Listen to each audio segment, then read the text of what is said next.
Hey, so I just got to Portugal yesterday and we're staying in a small town called Olhão, which is about half an hour away from Faro. It's been beautiful so far, and I wanted to give you a little bit of an update of how my first week in Europe has been, which we spent in Spain, and some of the things that I actually used. I did film a more in-depth pack with me to show what I brought in my backpack, but it's probably more useful to say what I actually used in the week that I've been here. So I'm gonna do that now. So before we get into the things that I actually used in the last week, I wanted to show you some of what I filmed before I left. So you can see here, I've got a bunch of stuff on the bed with me, and I needed to organize that into smaller bags or pouches so that I could put all of those into my backpack. I do have quite a large backpack that I brought with me, and it's been super helpful. I also made a smaller pouch specifically for my travels. So I'm calling that my little travel bag that I always keep out when I'm flying or taking a bus or train or whatever it might be. And it has my essentials for that journey. So I'm going to show you what's in that as well. All right, let's move on to my in-flight travel essentials. I'm here with my cousin Faria, who I'm traveling with. We both use neck pillows on our long flight from Toronto to Barcelona, and I personally think that they are a lifesaver for any form of transportation that you're taking. I always wear compression socks on long-haul flights, but I tried this leg sling for the first time as well, and I absolutely love it, so I'm definitely going to be adding it to my in-flight essentials from now on. This Manta sleep mask was new to me, but it did an amazing job of blocking out all the light, and I pretty much slept through the whole flight. Also, major shout outs to this paper fan from Dollarama. It has been the GOAT because it has been so hot here in Europe, and this fan has been great to just put in my clutch bag and use on the plane or whenever I'm out and about. Unfortunately, it did break apart because it's just made of paper, but I did replace it with a fancy fan from Seville. So I've decided to sit outside because the weather is beautiful, but it is quite sunny, so that's why I'm wearing my sunglasses. I wanted to show you what's in my little travel baggie.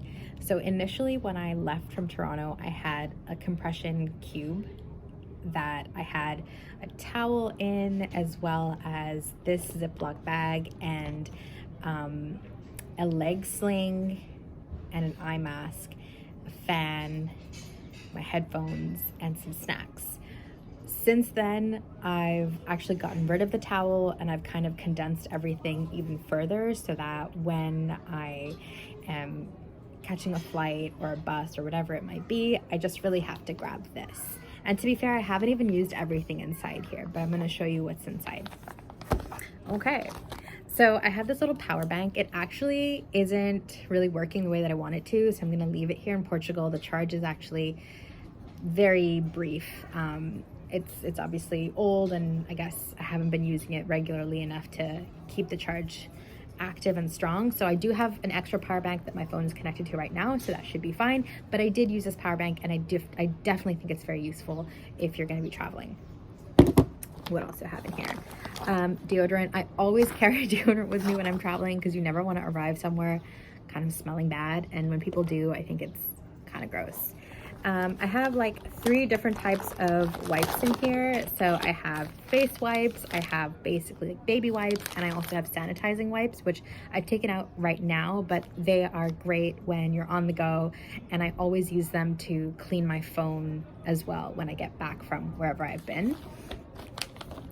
I have these portable toothbrush, no water needed things. I haven't used them yet because frankly I haven't needed to. It's always been easy enough to access a sink to brush my teeth, but maybe when I'm going to be in the desert in Morocco they might be useful, or maybe not. And it's not a big deal. I mean, they're small and they don't take up any space or weight.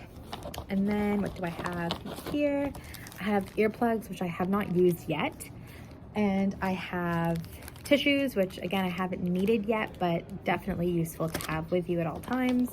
And I have this eye ointment. It's Ocunox. I use it for my dry eyes, which I haven't used so far, but I think it's useful to have, especially when you're on a plane and it's just so dry in any case, and you can also use them under your eyes as a moisturizer as well. Some other things that I've used pretty much every day, I would say, have been my headphones. These are really great. I actually got these from Winners. They can be used as Bluetooth headphones, but then they also have a jack for you to put a wire in so that you can use them even if the charge isn't there. And I have just an extra adapter for my iPhone so that it can be compatible with the whatever lightning cable jack. This is something I would also recommend if you're traveling to multiple countries like I am. It's a multi-plug, or rather a multi-country travel plug. It has 3 USB ports and 1 USB Type-C port here, so you don't even need to have extra adapters to plug into it, and then it does work for most countries depending on what your, the plugs that you're taking with you are. And then it has these sliders that work for North America, Australia, the UK, and the EU. I am going to be going to South Africa where this I don't think is compatible, so I might have to buy just an extra adapter there, but that's pretty unique. This works for I think like 150 countries, so most of the time you should be fine with this. So I just realized that I didn't film an outro, so I'm doing it now. I just got back from dinner, hence the makeup and a change of clothes. But I'm gonna leave a link to my packing list in the description box below. Please feel free to use it if it's useful for you while you're packing, or don't if it's not. I am also going to be making other videos that are not just about packing, so make sure you are subscribed, like, comment, engage with me, and also follow me on Instagram at where I've been, and hopefully I'll see you in the next one. Bye.